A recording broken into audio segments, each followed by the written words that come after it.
তো আমি আজকে কথা বলবো বন্ধুত্ব নামে বিষাক্ত প্রাণী নিয়ে। সেটা হলো এমন একটা প্রাণী যে খাইতে গেলে মনে পড়ে, ঘুম পড়তে গেলে মনে পড়ে, মানে এভরিথিং যা করতে যাবে সেই সময় বন্ধুত্বর কথা মনে পড়ে। তার কিছু উদাহরণ আজকে দিব।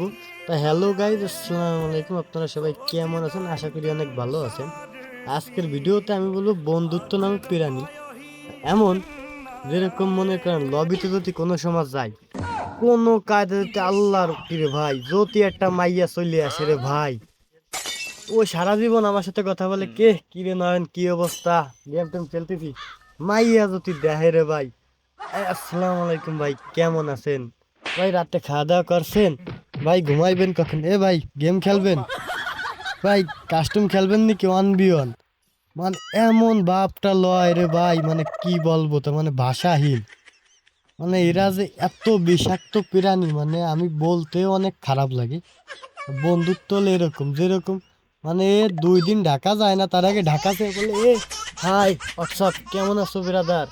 ওদের এই এলাকায় গেলাম, সিরা খাতায় ঘুম পড়ছে এনি টাইম, মানে সিরা খাতায় অল টাইম যে ঘুম পড়ে, সে বলে হে হোয়াটসঅ্যাপ বাপ নাই হাই। ভাই, বাপ নাই না। বাপ না, আমি তোর কথাই বলতেছি। হাইট বেড়া। এ হলো অবস্থা, মানে বন্ধুত্ব নামে প্রাণী যে এত খারাপ ভাই, যার নাই সে বুঝবে না। লবিতে যদি কোনোদিন একটা মাইয়া পড়ে রে ভাই, এ কাস্টম খেলে গা 1v1, এ ভাইয়া আর তোমরা থাকো, আমি এখন ঘুমাইতে যাই। ওই সমাজে ভাই কি রাগটা ঠেকে রে ভাই, কিছু বলতে পারি না, কারণ কি বন্ধুত্ব। লবিতে মনে করো অন্য কেউ থাকলে খারাপ কথা বলতেও খারাপ লাগে।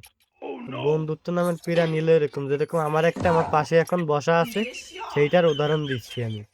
মানে সাধারণ একটা উদাহরণ দিচ্ছি যে এরকম হইতে পারে বন্ধুত্ব নামে প্রাণী। তাহলে আপনাদের যদি এরকম কোনো বন্ধু থাকে মেনশন করে দেন, ভালো ভালো। আর ভিডিওটা এবং ঠিক ভালো লাগলে একটা লাইক দিন। আশা করা যাচ্ছে আমি এখন এনিমিটাতে একটা মারা খাইছি। ভালো থাকেন।